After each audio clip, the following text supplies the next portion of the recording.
What's up, kids? How's it James. going? What up? What up? Nice to meet you. I'm Ryan. It's very, Yeah. very nice to meet you. Yeah, My I'm pleasure. Carson, man. This is a pleasure. We're so excited to talk with you. Sweet, sweet. Me too, man. This is fun stuff. If you can't tell from Carson's shirt, we're big fans. Yeah, I kind of figured that. Yeah, I nice color though. I like the guy. I haven't seen that color before, man. I haven't seen that. had to differentiate myself a little bit. I know you've been going to a lot of cons lately too, so probably been seeing a lot of different Michael Myers stuff. That's crazy. I mean, it's so funny is like seeing this stuff just around town or when I travel, whatever. And it's funny how many people are just in the world and they don't see me. And I just look at them and go, dude, and you realize you're standing next to fucking Michael Myers. And they got their little Halloween shirts on. And it's pretty cool. Oh, that's legendary. I love it. I was in LA when Space Jam was coming out, and they started to do some little promos. And I started to see some Halloween stuff, and it was incredible because you see like these huge posters of the face, and I'm like, it's kind of funny when you see this Space Jam, which is, you know, more of a family movie, and then you see Michael Myers right next to it. Yeah. It's Yeah. pretty great. Yeah. It's so bizarre. It's kind of going to Los Angeles, especially in New York, and Times Square, and seeing that massive, I mean, just and it's kind of a trip. Just look at it and go, dude, that's my face in there. That's freaking crazy. Yeah, I can only imagine how weird that is. So I guess the biggest thing for Ryan and I with this interview, I mean, we've obviously seen a lot of interviews that you've done, and a lot of them are revolving around the character of Michael Myers, and that's great. We love that as well too. But we're just a fan of your career as a whole. And a huge thing that we want to do on this podcast, and that we do when we talk to guests, is give people an insight of how they got into the film industry, and what led them to their success. And so I know that there's a few like gray areas with that with your career, because everyone is so adamant about talking about Michael Myers, which is, like I said, which is fine. Right. But there's a lot of questions that we have regarding that. So I know that's going to be kind of our starting board for this conversation, and getting a lot of background on you, if that is okay. Oh yeah, man. Yeah. Fire away. If I don't like the question, I'll just tell you, shut the fuck up. That's what my parents always did too. So nice. That's why you were a well-balanced human being. Right. So to start off, we Ryan and I, we went to high school together. We're best friends throughout high school, and a huge thing that spawned our friendship, besides playing basketball together, was movie making. And we'd always make kind of these dumb little short films or whatever, but the biggest thing was that we were going out and we were creating. And I know for you, from the information that I have found, that was a little bit what it was like for yourself from fifth grade, kind of all throughout college. You're making short films. What led you to kind of being passionate about that? Well, first of all, in fourth grade, I had epiphanies, like just bizarre epiphanies. Epiphanies like somehow I figured out reincarnation. And being that I went to a parochial school, the nun was teaching in fourth grade, was teaching a religion class, and was talking about heaven and hell. And I started to raise my hand and go, no, that's not the way it works. You just come back again and learn more, and come back again and learn. And then I was about halfway up and went, ooh, this is so not worth getting paddled over. So I just put my hand back down, and I had epiphanies like I would be an older man and marry a much younger woman someday and have a family later in life. And I'm just now engaged, and my girlfriend is way more than half my age, or my fiance. So in fourth grade, I knew, I didn't dream about it. I just knew I was making movies. I was going to make movies for my life. And I didn't know what that meant. I just knew that I was going to make movies. I didn't know that I'd be an actor or a stuntman or a director or a cinematographer. I just, so my dad always had a 1950s era Kodak tri-lens camera. And he shot everything. He shot Christmas, he shot Easter, shot birthdays. I have 6 brothers. He shot every football game, every basketball game. We're all athletes. So there was I have boxes of footage, of 8mm footage of all of our sports events. And so, in 5th grade is when I picked it up. It was, for class project. And, my mom was my cinematographer. My brothers were my actors and myself. And we would make these horribly edited, little films. And being that we're shooting on 8mm, I mean, I had to pay for the footage, and then I had to pay for the processing. So, and I had a paper out. So, but you got to be you're careful with that. It's not like you have a camera and you have unlimited data. You know what I mean? Mm-hmm. It's like, I had to be really careful about what I was shooting. My dad had a little mini moviola to edit on.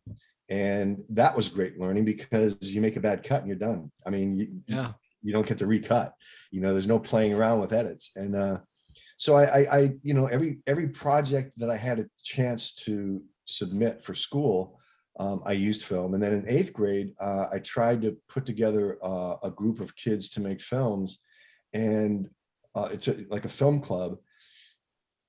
And as we sat down and started talking about ideas, I had this idea of a black mass and a massacre with a heart, with a knife in the heart from this beautiful witch. And I had all these really elaborate ideas, and they had just like really stupid ideas. And I went, oh man, this is not going to work. So I felt very isolated and alone. I didn't have a friend like you have to go out and be creative with.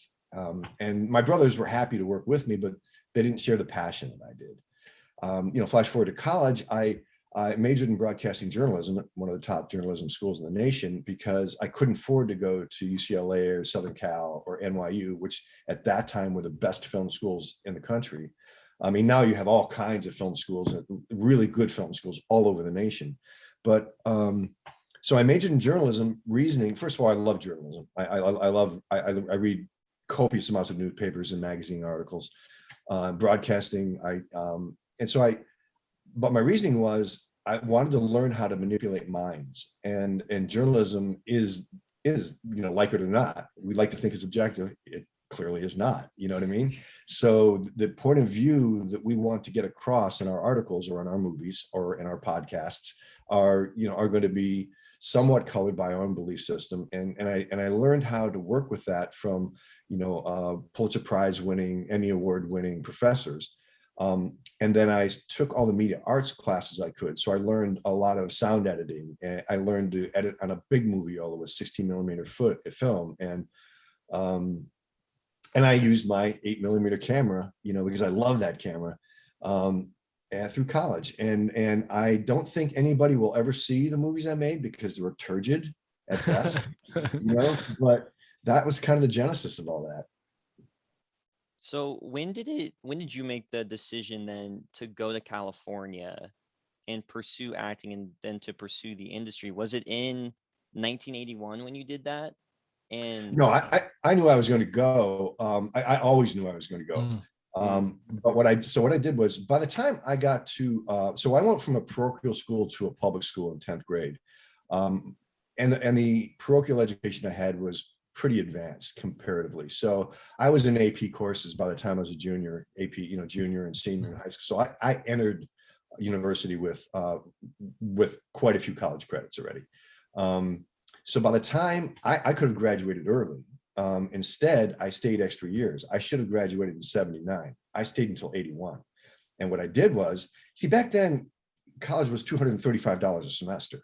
Like, you could, you know what I mean? I could work a part-time job, have a car, pay insurance, pay for my place to live, pay for my tuition, pay for my books, and still party. You know what I mean? It was, and so what I did was, those extra years, I took everything I thought that could possibly feed me in my career. I took dance, I took voice, I took everything that had anything to do with film, anthropology, documentaries, psychology.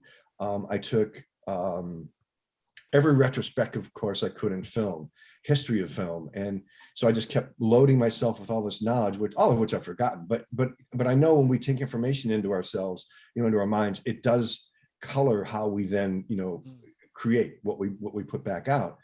And then one morning I woke up and I went, it's time to graduate. So I walked down to the College of Journalism and I applied for graduation. My brother Bill at that time was graduating, and he's like, "Hey man, let's ride motorcycles across the United States." And I was like, "Cool." He is currently a politician, and I say that because the guy could sell snow to an Eskimo. I mean, he literally, we had part-time jobs but no money to speak of. We didn't have credit. I had a credit card that I'd just gotten. Somehow he went into a Kawasaki dealership and talked them into giving us loans for new motorcycles. And so Bill and I and our friend Wayne toured the whole United States, ended up in California, but I had gone the summer before and worked as a tour guide at Universal. A friend of mine was out there and called me and said, "Dude, you got to do this. It's so much fun." So I flew out there, worked for a summer, and came back. So I had that job waiting for me. So I knew when I landed in California in 1981, I had a job as a tour guide. And whereas they cut 90% of the staff after the summer, they kept me. They kept people who were maybe a little more proficient in terms of acting skills. And then from there, I did wait on tables a bit, but it was very, very little. I was cast in The Adventures of Conan, which was a live show at Universal Studios, and that was bad to the bone, man. Really, I think 7,000 stitches, concussions, broken bones. Wow. I mean, we just beat the snot out of each other, and it was so much fun.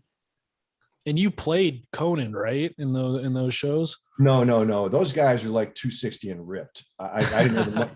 I didn't have the money for that many steroids, man. I mean, no, I was like, basically the body I have now. I mean, I was, basically $190, 200, maybe 210, depending on.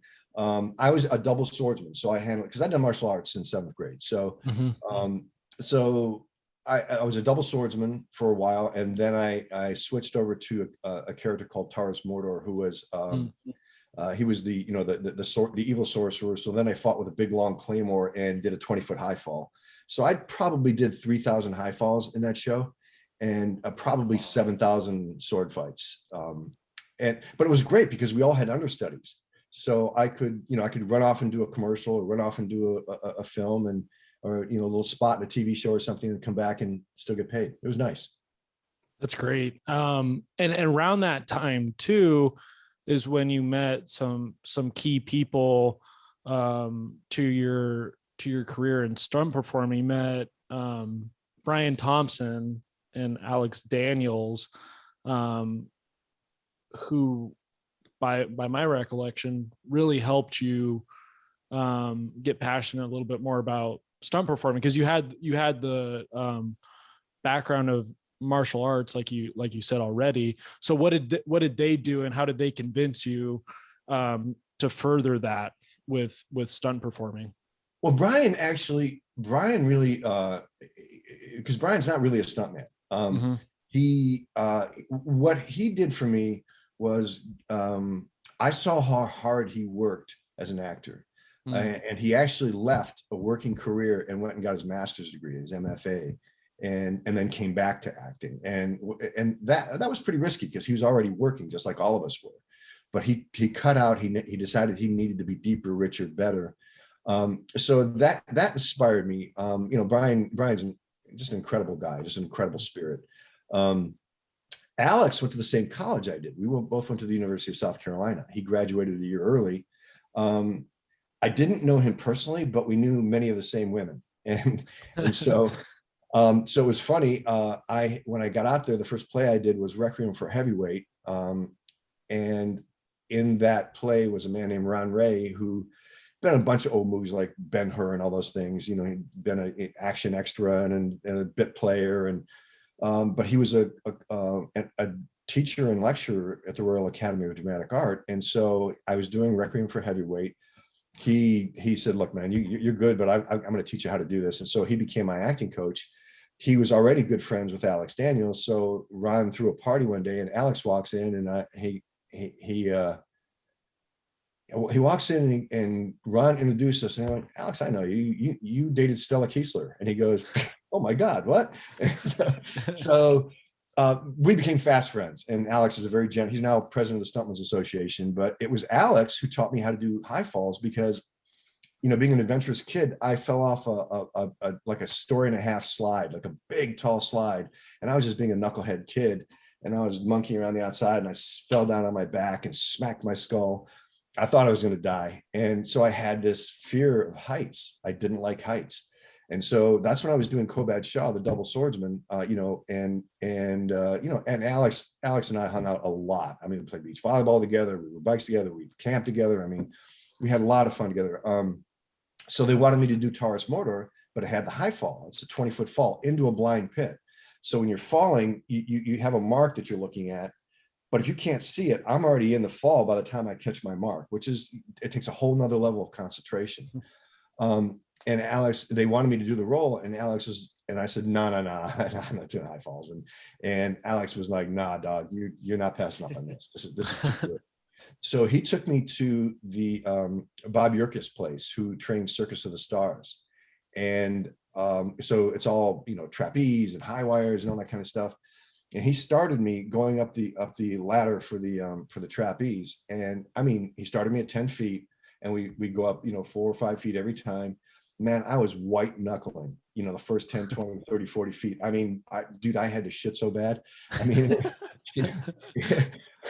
but within an hour, he had me scampering up to about 70 feet, and standing on a small platform and just throwing myself down. Wow. And then I realized how much fun doing high falls is. And so Alex, I owe Alex an incredible debt of gratitude. I'm never going to pay him, but I owe him an incredible debt of gratitude for the gift he gave me. So after your performance with the live show, then did that lead into Tour of Duty? Was that your first job technically within the television space then? No, first job in the television space was General Hospital and then Knots Landing. Okay. Gotcha. And so then what led then to working on a Ron Howard film in 1992? What was the process like leading up to that? That was, Hollywood is so insulated, and there are so many people who are gatekeepers who have their friends or have their opinions and don't want to allow other people in. The casting director refused to see me. And my friend Clifford and Marguerite Happy are there's 3 generations of Happies in the stunt business. They're just salt of the earth, amazing people. Kurt's like a national champion. Cliff is a national champion roper. His wife Marguerite is a national champion barrel racer.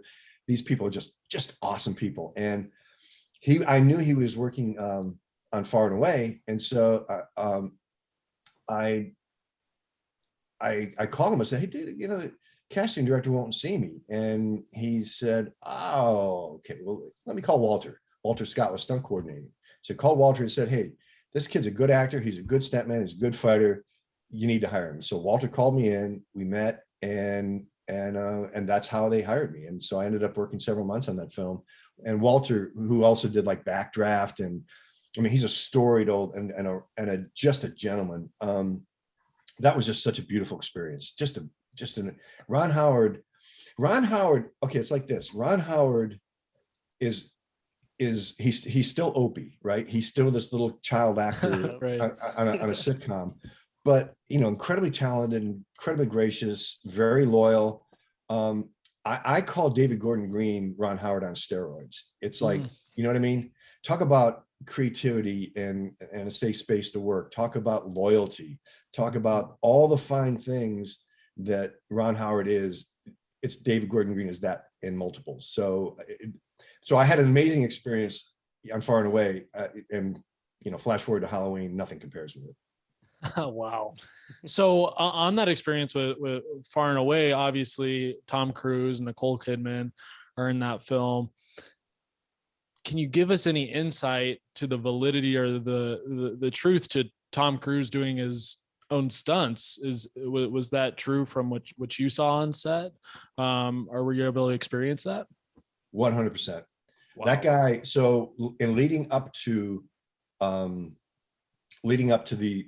shooting, we rehearsed with Tom Cruise, and all of us that were bare knuckle fighters had fight experience. I probably had the least experience. There were guys who were pros. There were guys who were Olympic level. My sparring partner in college was picked up by Joe Frazier. He was a 280-pound super heavyweight. I was about 80 light heavy.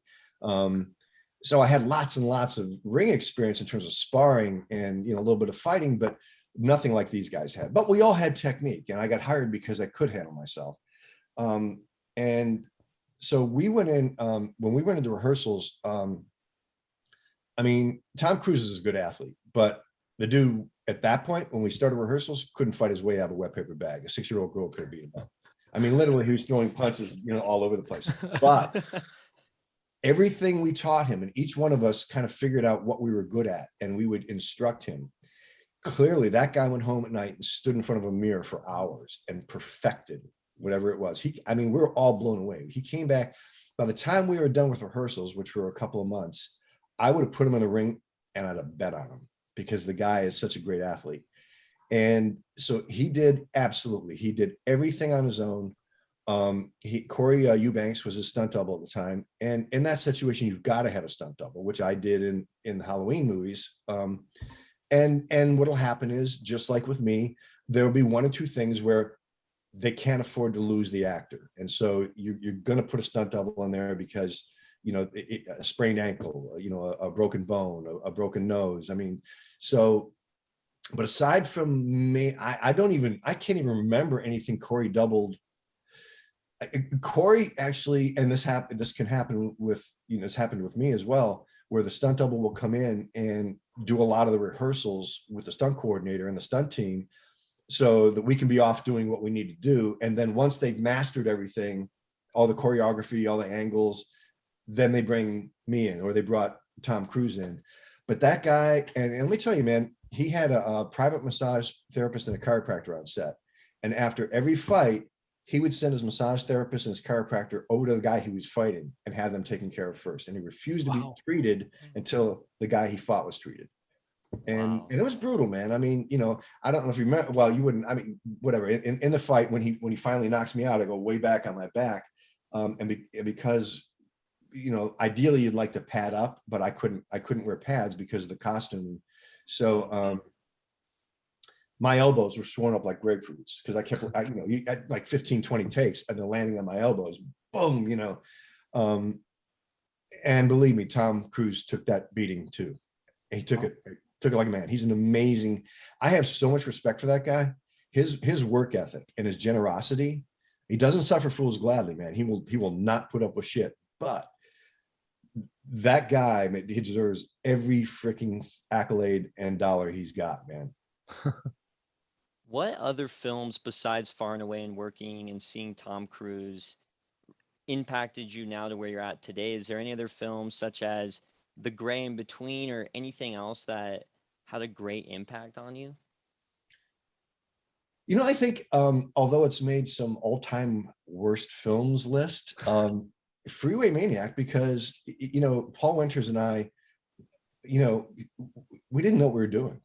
We had no idea, how to make a feature film, but we got out and did it. I mean, we made part of it to get the money. And then when Paul finally secured the rest of the financing, we made, but okay, so that film though, I had to learn how to immerse myself into character. And so Paul arranged for us to stay in a lockdown ward in a psychiatric unit. So I got to be around and Paul got to observe. And Paul and I were just talking about this, like the lines are kind of blurring as to what he experienced and what I experienced. And no, I get that. No, I saw it. No, because it's so many years ago, but being in that place, like being with these, and so the people I got to hang out with, like a paranoid schizophrenic who was getting electrobolts of shock in his dorm room. And so the voices in his head told him he had to kill his grandmother. So he went over to his grandmother's house and she was cooking a chicken sandwich for him. And he picked up a butcher knife and like stabbed her 20 some odd times. And she turned around after 4 or 5 stabs in the back and she said, why are you doing this? And he just kept stabbing. And so, but he'd been in that lockdown ward for 20 years. So he was stabilized and was able to explain to me what he felt and explain to me what he felt when he was killing her. And, so all these experiences. So I'd have to say, that was my initiation, because we had, Paul brought in some really professional people. And so working with, a really great cinematographer and working with, working in that situation, I'd never worked on a film, like, so I had to learn all the things you have to learn about, set protocols and marks and, repeating performances 5, 10, 15, 20, 30 times. So I would say, honestly, that was the most impactful experience I had, because I was in the game then. Mm. That's interesting, because I wouldn't have assumed that would be your answer, but that makes a lot more sense, the way that you explain that. So obviously you get those incredible experiences, and those then end up leading to what we are very excited to talk about, which is in 2018 you get the role of Michael Myers in Halloween. What is the process leading up to that, and how were you asked to be in that film? Did you have to audition? Were you handpicked? What was the process like? I really owe, if it gets down to the essence, I owe that experience to my dear friend Chris Nielsen and his wife Jennifer. Chris is currently the stunt coordinator on Days of Our Lives, but he's one of the best car guys in the business. But I met him when I was doing Firearm, which was a wonderful experience. And it's too bad we were supposed to do a series of like 30 short films for the comic book company, but it was bought out. Long story, but that's where I met Chris, and we became fast friends. So I had moved back to South Carolina. I had made the determination 10 years before that. I wasn't auditioning anymore. I let my agent go. I just was focused on writing and producing my own films. And, I bought a place back here in Columbia, South Carolina. I was back by my family. I have 6 brothers and tons of nieces and nephews and cousins. And I missed that life for, 35 years or 30 years. So, and so I came back here, and one of Chris's good friend, Ron Hutchinson, stunt coordinated the Rob Zombie films, the 2 Rob Zombie Halloweens. And I knew Ron. I sublet one of his apartments, for a few years. Super nice guy. And so he calls me, he goes, out of the blue, he just calls me and says, hey, Courtney, so we're doing another Halloween. And I was like, awesome, man, you're going to have a good time. That's going to be a lot of fun. He goes, yeah, well, I read the script, and I called David Gordon Green and I called Malik Akkad, and I said, guys, this is different. This script is different than any of the others. You need somebody who's got really deep acting chops, who's also a really good stuntman. And there's not many of those guys around. And it's true, because most of us focus one way or the other.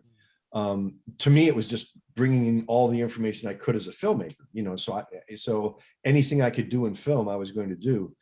And he said, well, and then David Gordon Green said, well, he's got to be 6'3", 200 pounds, and he's got to be in his 60s. Do you know anybody? And the story really goes that Ron was racking his brain, and Chris and Jennifer were like, Jimmy Courtney, man, that's exactly who you want. So he called me. Rough House, David Gordon Green, Danny McBride, those guys were all down in Charleston, which is about an hour and a half away from me. So they called and asked me to come down and be put on tape.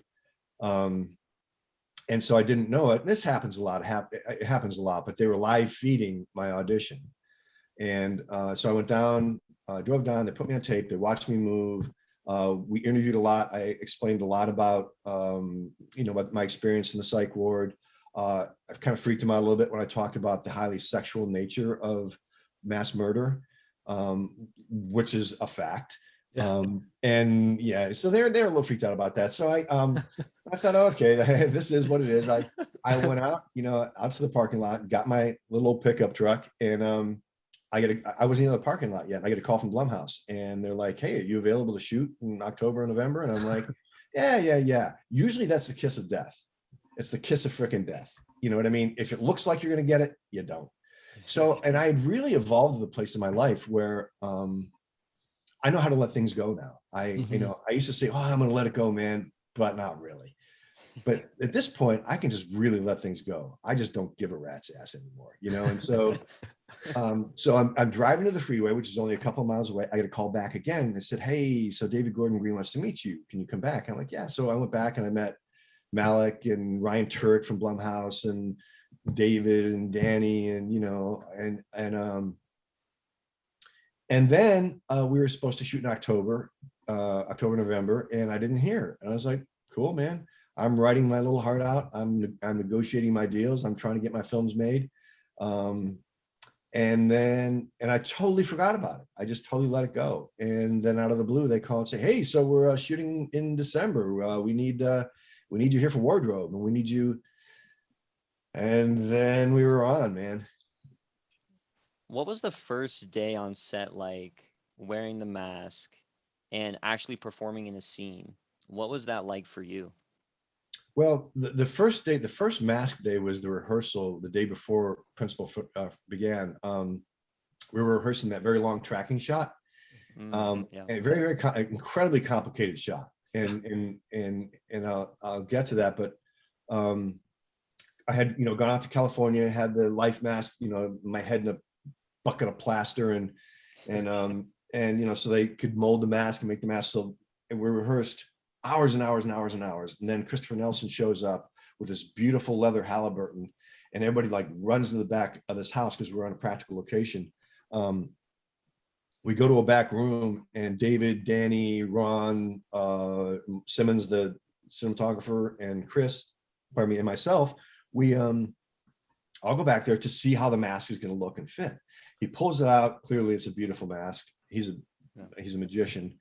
I can't put the mask on myself. He has to apply it. So as he puts the mask on, there was a collective, it was like this guttural sound that came out of everybody.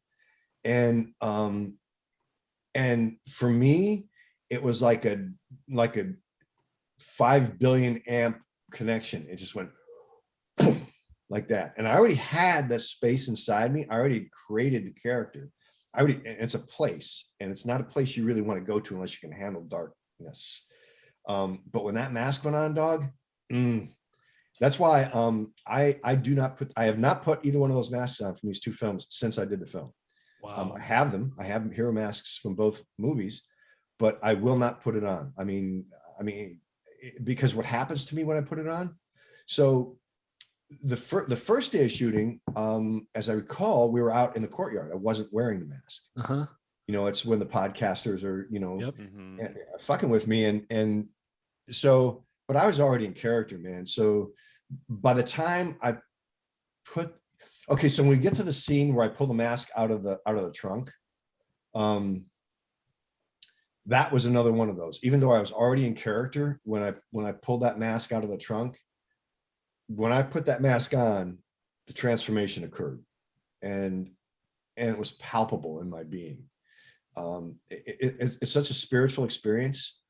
David Gordon Green told me in 2018 that he had only worked with one other actor who's ever gone as deep and dark as I go when I play that character. And that gentleman ended up in a psych ward for 2 months. He had a psychotic break and he couldn't get out of it. So, but but the reality is, man, and I've talked about this before. I've gone to South America and done ayahuasca with a shaman in the jungles of Peru, but I spent 3 weeks in the Andes doing cleansing rituals with another shaman, a Quechuan Indian shaman, doing cleansing rituals to prepare myself for that journey. I've done with African shaman, I've done ibogaine or iboga, which I do not recommend for the faint of heart because it's mind-bending and dark. I've done North American native rituals. I've done a lot of psychological and emotional work on myself, a lot of spiritual work. I meditate, so all these things gave me the tools to be able to go that deep, more importantly, to get back out again. And I do that on the breath, I breathe it in and I breathe it out. And there's one of my dearest friends from years and years, decades, Max Strom is his name. And he started teaching yoga in my living room, like, I don't know, 20, 30 years ago. He teaches breathing and he travels the world teaching breathing to CEOs, corporations, to whatever. He can get people who go into high anxiety with one lesson. He can teach people how to get out of anxiety with breathing, with breath.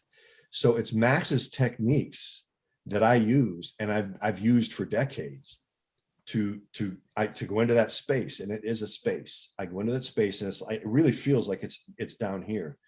And when I'm in it, I'm not me, which is why when I'm working, I don't talk to people. I'm off to the side. when the mask comes off, I'll talk. Or if David calls me over to the monitor and says, "Hey, Shape, come here, look at this. What do you think?" Or then I can break out of myself for a moment, have a communication. I can communicate with the camera guy. I can communicate with the stunt coordinator, but only a small fraction of me is out, because when I've got that mask on, dude, I'm in. So my fiance, when we were doing kills, she was always in Video Village. She was always removed from the action.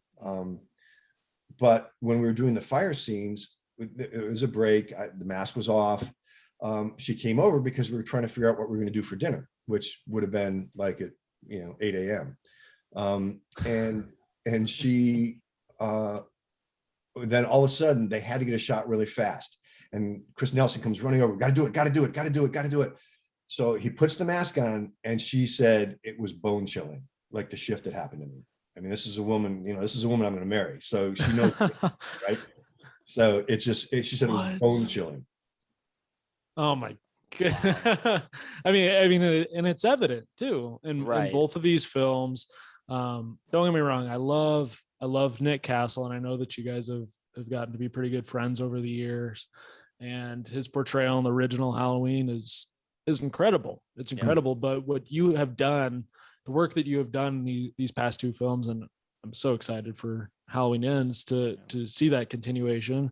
It's been incredible. I mean, it's like you said, it's bone chilling to watch. It's gritty. It's a different portrayal of Michael, but just effective, man. And you knock it out of the park. And to see the deep psychological effect that it has on you doesn't surprise me.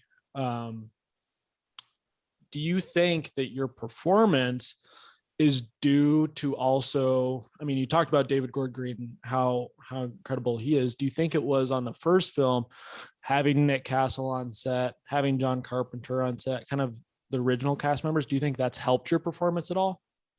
Oh, no. I didn't even meet Nick or John. I met Nick 3 weeks in. I'd never met him before, never had a conversation with him. We have never spoken about the character at all. What?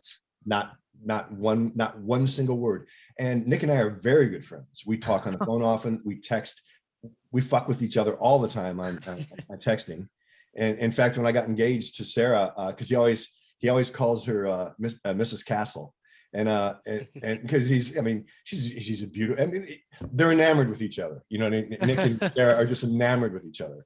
And so and actually when I got engaged, I texted Nick and said, "Hey dude, Sarah and I got engaged. You snooze, you lose," you know? And so, no, we never, he showed up. Carpenter showed up about a week later. I met John a couple of times. I'd been to his house years back. He used to play volleyball at Adrienne Balboa's house right after they divorced. So I knew Adrienne and Cody with Alex Daniels. Alex was dating Adrienne at the time. Adrienne and Alex came to my brother's funeral here in South Carolina. But Nick and I, when we met, it was like brothers from another mother. I mean, the moment we met, we were just, I think he is such a good guy and he's so funny and so talented. I had already grabbed what I needed for him by watching 1978 one time, when I reached into the spirit of what he did.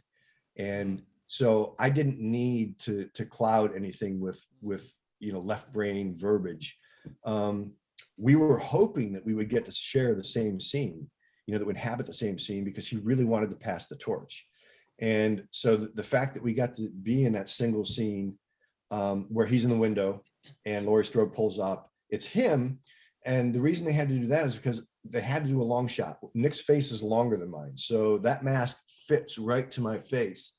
So if anybody else wears it, it's morphed and distended, and it just doesn't.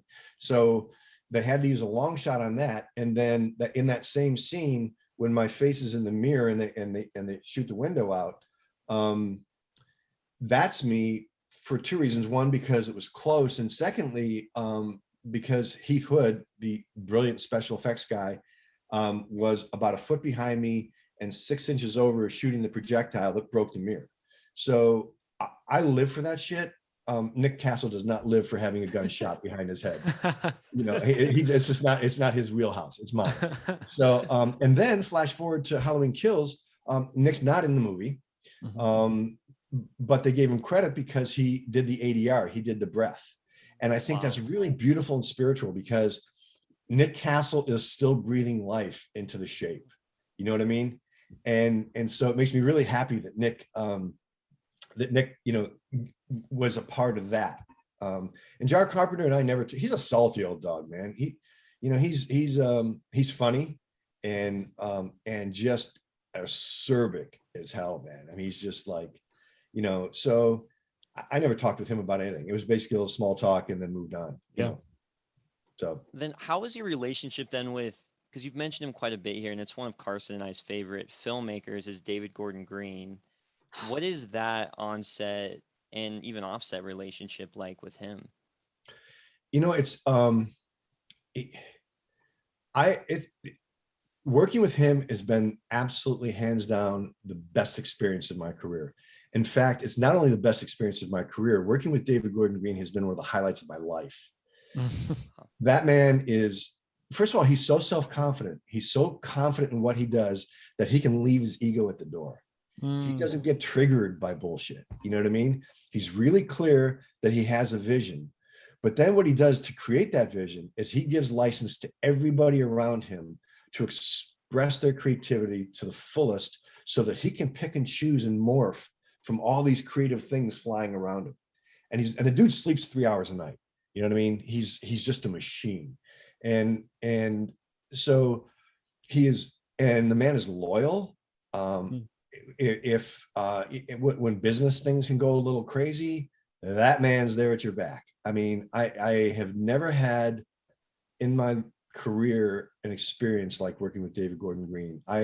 There's some new cast members coming in for ends, and I was talking, I was telling him, I was like, trust me, man, you'll have never had an experience like this. Never. And for somebody for somebody to relinquish their ego in a highly creative position. Well, in fact, at one point when I commented to David and I commented on his loyalty, he said, man, that's the number one element that has made me successful, because I bring in the people and show them that they can, that I trust them, and I'm going to have their back, which allows them to be relaxed. And it's what he does is he creates a sandbox that's safe. Like, you have to be safe to be creative, and yelling, screaming directors. I started martial arts in 7th grade because I was a third from the smallest kid in 6th, 7th, 8th grade. I was the smallest kid on my 10th grade football team. So 7th, I just got tired of it in 7th grade. Started martial arts. By beginning of 9th grade, I put a couple guys in the ER and I was good. You know what I mean? But that experience of being bullied, it never leaves you. Yeah, I can handle myself, and frankly, short of a Navy SEAL or a professional fighter, I'm a bad choice to pick fight with. But that sense never really leaves a person. David Gordon Green creates an emotional space that is so safe, so incredibly safe, that allows a person to be everything he can possibly be. I could go on for an hour about that guy, man. It's been impressive just with Carson and I, because we think about all the genres though that he's tackled with. He's George Washington, then Stronger, and then 2 of my favorite TV shows, Vice Principals. He's worked on in The Righteous Gemstones right now, and with Danny McBride, and now with Halloween. It seems like he can do no wrong. He can do anything he wants. It seems like. Well, and the thing, I think part of it is too, is he has fun, and he and the whole Rough House team, and a preponderance of the Rough House team are all from the North Carolina School of the Arts, which speaks to his loyalty. It's like a feeder system from the school to his, And the funny thing is, like, if you go down to the office at Rough House, and there's a big table up there where they sit around and toss story ideas around. And if you're downstairs, like in the editing room, while they're upstairs talking story, it's nothing but laughter. It's just non-stop freaking laughter. And so the key to that is they're having a great time. They're just like, you guys, and think about it. I mean, if you're not having a good time, why would you do it? Right. But these guys are just having an awesome time, and they're sharing that good time with everybody, man. It's just, and I got to say, I just have to give a little kudos to Danny McBride. I mean, I've been around a lot of comedians, right? And I knew a lot of the early comedians back in the day, Dice Andrew Clay, Sam Kinison, Ronnie Kinney was a great friend of mine who introduced me to Robin Williams. And so I was at the Comedy Store a lot because a lot of those guys were recovering alcoholics.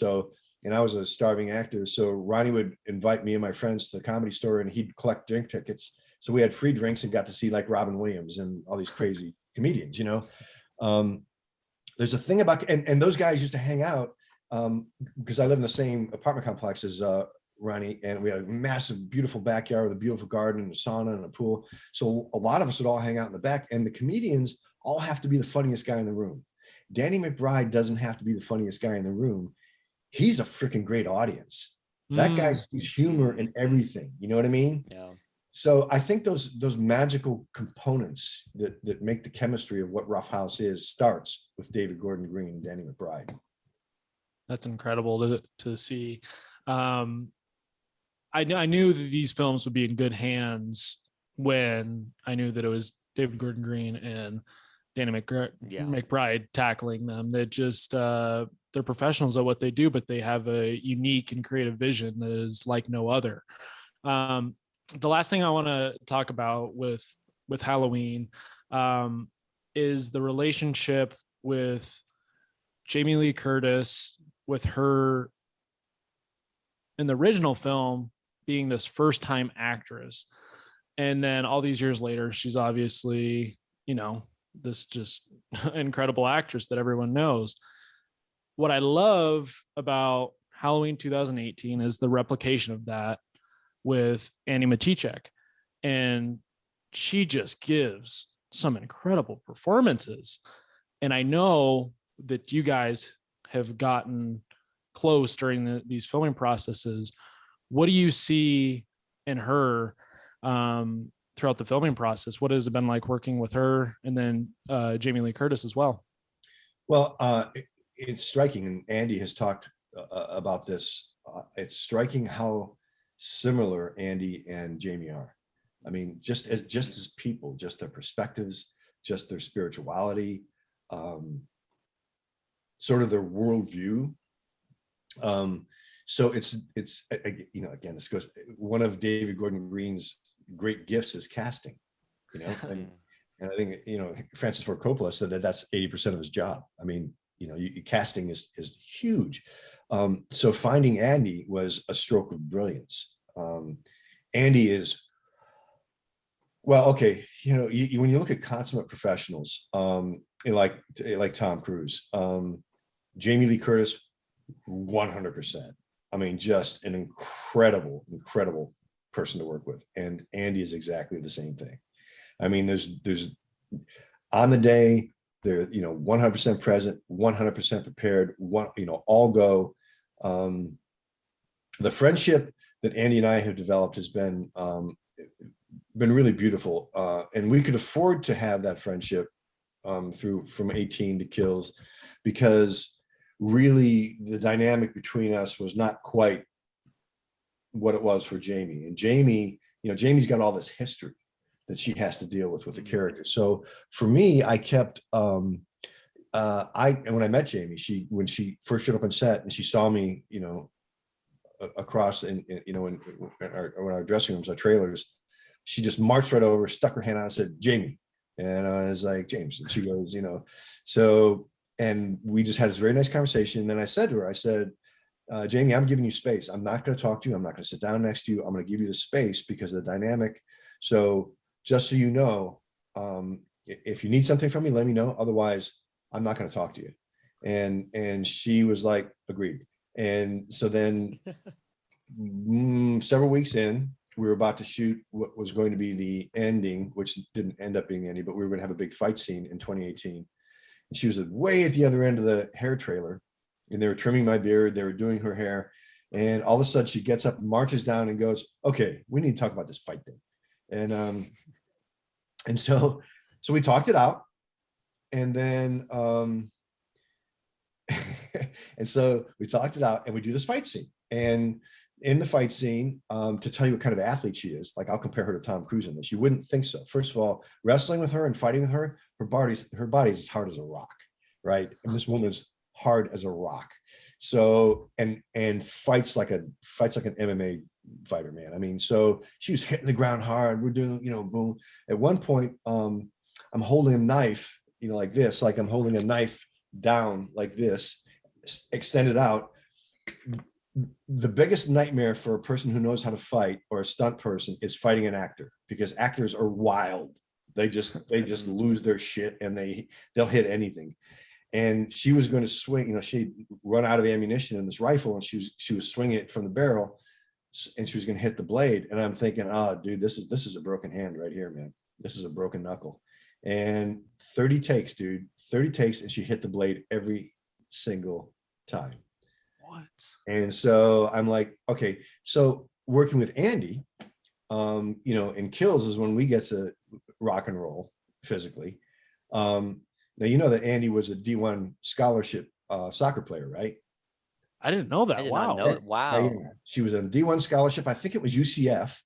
I believe it was UCF. Wow. And her dad played for the Pittsburgh Steelers. So her genetic DNA, her DNA is all about being a solid, reliable athlete. And, so flash forward to the stuff that Andy and I had to do, exact same thing. Jamie and I have agreed. She called me right before she went to Venice, just to let me know how much she appreciated our work. And, she wished that I was going to Venice with her for the Venice Film Festival and all this kind of stuff, which was wonderful. Unexpected, because we had agreed not to talk until after we finished Ends. So our agreement is really that after we finish Ends, that we'll sit down and have dinner. And but from the very brief conversations I have had with her, just happen to be walking to set together or something. Once again, very aligned spiritually. She has a very altruistic, loving, empathic, empathetic perspective of her place in the world. So I look forward to that conversation. That's amazing. I mean, you can tell within their performances, as Carson said, as your performance as well, they're incredible, both Jamie and Andy within the film. And not Judy. Yeah, Judy Greer. Incredible. Every performance within Halloween is incredible. So it's on display. And I think from the cast, the crew, that's what's made these films so enjoyable, is how much effort you can tell is being put into them.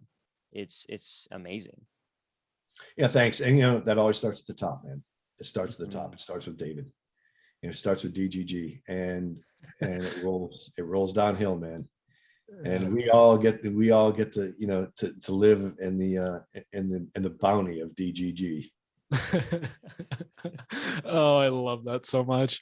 Ryan and I, before we started talking, we were calling him DGG, like we were on a first name basis. So we're glad to hear that there is some validity to that. Well, yeah, and then we had double JC with you. We didn't know if we were at that point yet, but yeah. Feel free, guys. Okay. I love it. The last thing that I want to leave off with, we're obviously, I mean, Halloween Kills was incredible. I mean, for a fan that has, seen all the Halloween films, and then just to see so much fan service in Halloween Kills. I mean, what a badass film. I mean, everything that you do in Halloween, you amplify. It's like on steroids. Incredible. And then Halloween Ends is coming up. It seems like it's gone by kind of quickly almost. Even through a pandemic. Have you guys started shooting Halloween Ends? No, I'm actually going to go to Savannah tomorrow to meet with David and a couple of the actors. We have things to work out. Then I go to wardrobe, and then they start shooting. The start date, I think, is next week, and then I begin at the end of January. And so we shoot January, February, March. And so, I'll be living down there for a couple of months. And immersing myself in the process. It's kind of weird with COVID. It really sucks. I mean, there's constant testing and there's constant distancing, and there's all this craziness, but the sacrifices we have to make to keep everybody safe are absolutely worth it. Yeah. But yeah, it's a little. All I have to say about Halloween Ends is trust DGG. I will. I will.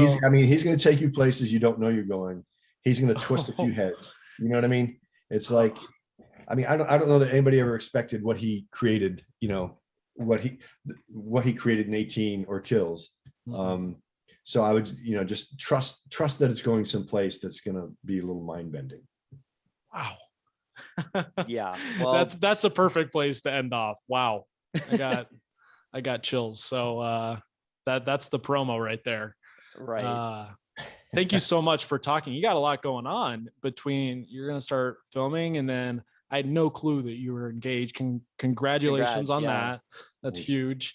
Yeah. Someday I hope that a woman could actually love me unconditionally. So that's great to hear that you found that. Man, thank you so much for. Go ahead. This was amazing. The closest feeling that I have to that was getting to talk to you today. This was amazing. Yeah. We look forward to this for a long time, and we're so glad that it was able to happen. And best of luck with filming Halloween Ends. Oh, thanks, man. Thanks. It's I'm truly blessed to be in this position, and frankly, this is gonna be a big year. I've got 2 films that I've been offered financing for. I've been offered a TV show. Oh, wow. I mean, it's gonna be incredibly busy. So I'm really grateful that this level of work and exposure is coming at this point in my life. Because ideally, as we grow older, we learn more, we become more secure, we become more grounded, we become more aware of our surroundings, hopefully more compassionate. And whereas I saw many of my friends in my younger years, in my 20s and 30s especially, really go off deep ends, just not able to handle success and not able to handle the money. And, my trajectory has been so gradual that this comes at a time for me when I feel like I really have something to offer on a level that is outside of my ego. And that feels really good. I get to enjoy it. My friends who had issues back in the day didn't get to really enjoy what they're experiencing, and I'm enjoying every freaking second of it. I love that. And it's evident too. Every single person that we've talked to that has either met you at a con or knows of you, they all say the same exact thing. James Jude Courtney is the nicest human out there. I mean, and that's a testament to the way that you've gone about working in this industry. And we really appreciate that. Yeah. Well, it's a facade, but thank you. Yeah, we know you're a dick. I mean, I am a dick. I mean, come on, I do. Well put. All 6 of my brothers will tell you that, and my mom will tell you that too. I love it. Thank you so much, James. Again, this has been incredible, and just for your generosity in meeting with us, because Carson and I both are aspiring filmmakers ourselves. So to see somebody like you who is so nice, we'll put it in quotations, it's truly incredible. So thank you for taking the time to speak with us. This has been amazing for both Carson and I. We never thought I would have been seeing you kill people and now talk to you. It's a little weird, but I'm glad you didn't kill these podcasters though. There's still time, buddy. Yeah, there is. But let me tell you guys, as far as your filmmaking goes and your podcasting, I mean, I got to tell you that as I look in the rear view mirror of my life, the highway is littered with bodies of people who quit too soon. Talent matters, hard work matters, learning and growing and stretching matters, but in the end, persistence is omnipotent. It's persistence that will get you what you want. And so I would just say, you guys obviously have a passion. You have a great relationship, which is awesome. I mean, having someone to bounce ideas off and share creativity with is such a beautiful experience. Dude, you guys keep going. Just keep doing it. Don't quit. Don't stop. Man, we really appreciate that. And thank you for the advice that you shared just with David Gordon Green as well. Just loyalty. Right. I think that means a lot to us because that's something that we always try and put at the forefront. So hearing stuff like that especially in a business that doesn't have much loyalty. It's cool that it does pay off. Yeah.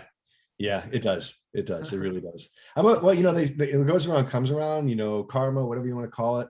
And you know, the last thing I'll tell you about the business is, you know, the saying goes, the only two things that rise to the top are bastards and cream.